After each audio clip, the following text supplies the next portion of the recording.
Assignment 3.4. A girl of mass 48 kg is rescued from a building fire by leaping into a firefighter's net. The window from which she leapt was 12 meters above the net. She lands in the net so that she is brought to a complete stop in 0.45 seconds.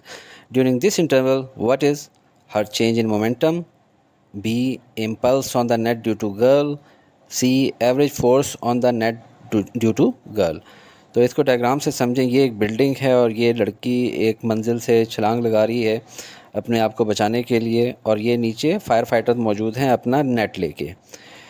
ये जब jump करती है तो 12 metre की ऊंचाई है net से लेकर उस जगह तक जहाँ पे ये खड़ी थी, और जब आके नेट को टकरा जाती है उसके बाद 0.45 सेकंड्स का टाइम लगता है जिसमें ये रुक जाती है।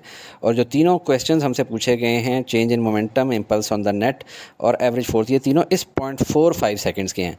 लेकिन ये जो पहला फ़ेज़ है जिसमें ये स्टार्ट से जंप लगाती है जब इनिशियल वेलोसिटी 0 होती है, और यहाँ पे आके जब टकराने लगती है जो फाइनल वेलोसिटी होती है, उसकी हमें ज़रूरत पड़ेगी इस फ़ेज़ 1 से। आए शुरू करते हैं। ये फ़ेज़ 1 होगा और इसको हम कह देंगे फ़ेज़ 2। तो गिवन हमारे पास क्या क्या है? मास ऑफ गर्ल 48 kg है, हाइट ऑफ बिल्डिंग जो है s is equal to 12 metre है फ्रॉम द नेट, और time t is equal to 0.45 second. ये इस सेकंड फेज़ का जब इससे टकरा जाती है तो इतनी देर में ये रुक जाएगी।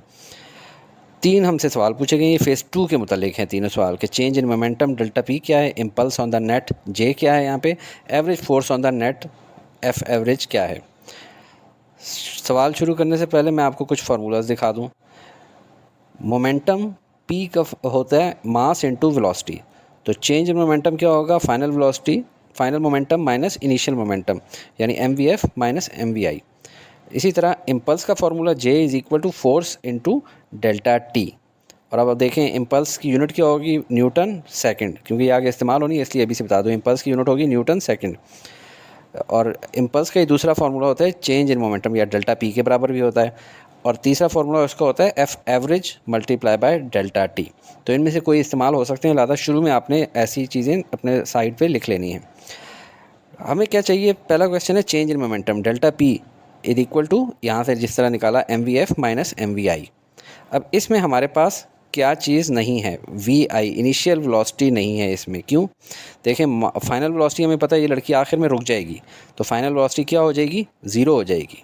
मास हमें गिवन है, ये वाला मास भी गिवन है, लेकिन जब ये यहाँ से ऊपर से इधर आई है और यहाँ टकराने लगी थी, तो फर्स्ट फेज़ की फाइनल वेलोसिटी इस सेकंड फेज़ की इनिशियल वेलोसिटी बन जाती है, जो कि हमें नहीं पता।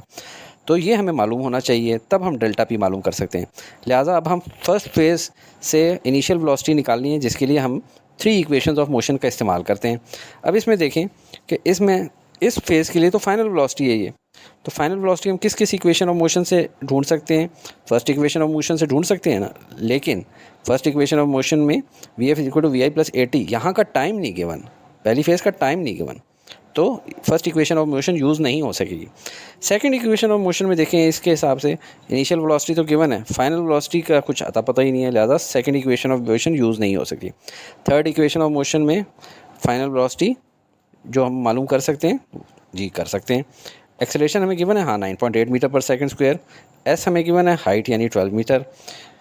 VI क्या है? यहाँ पे जब लड़की खड़ी हुई थी तो 0 मीटर पर सेकंड। तो यस, ये इक्वेशन हम लोग मालूम कर सकते हैं, इससे VF स्क्वायर निकल सकता है। तो हम लोग इस इक्वेशन को चेंज करके लिखेंगे 2GH is equal to VF square minus VI square.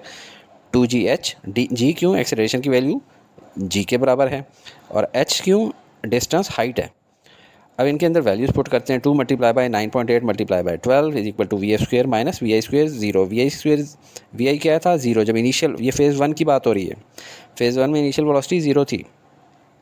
इससे VF स्क्वायर हमने निकाला तो आ गया 235.2, स्क्वायर रूट लेंगे दोनों तरफ का, तो VF की वैल्यू आ जाएगी 15.34 मीटर पर सेकेंड। लड़की यहाँ से 0 मीटर पर सेकेंड थी, फर्स्ट फेज़ जब ख़त्म होने लगा, इससे टकराने लगी, तो इसकी वेलोसिटी थी 15.34 मीटर पर सेकेंड। और अब जब सेकंड फेज़ शुरू होना है तो यही VF इसकी VI बन जाएगी। ठीक है, ये VF इसकी VI बन जाएगी, और इसी को हम लोग इस तरह लहजा से लिख लेते हैं। और जो हम लोगों के पार्ट 2 जो है, जिसमें चेंज ऑफ मोमेंटम हमने मालूम करना है फ़ेज़ 2 के लिए, इस फार्मूले में VI को यूज़ करेंगे।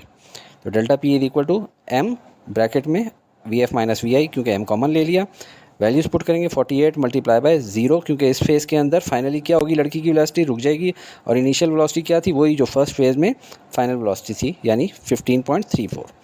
तो 48 multiply by -15.34 is equal to -736.32।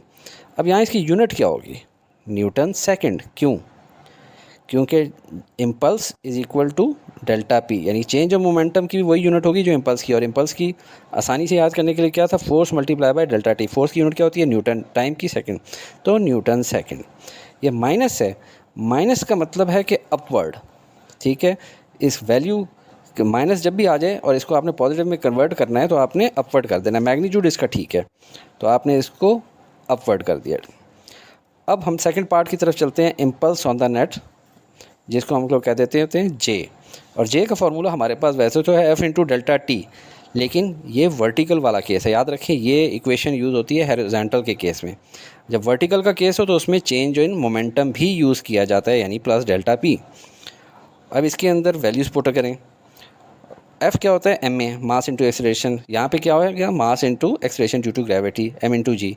यानी अभी वैल्यूज़ पुट करेंगे 48 multiply by 9.8 multiply by time 0.45 second plus delta P जो कि पहले पार्ट में निकाल चुके हैं। इन तीनों को मल्टीप्लाई करने से 211.68 आ गया और ये एज इट इज़ रखा। इनको ऐड करेंगे तो 948 न्यूटन सेकंड डाउन, क्योंकि पॉजिटिव वैल्यू है तो ऑलरेडी डाउन में जा रहा है। अब इसको जगह को थोड़ा क्लियर करते हैं ताकि तीसरा पार्ट भी हम कर लें। Average force on the net, ये इस फार्मूले को आप देखें, एवरेज फोर्स किस तरह बनेगी, J divided by delta T से।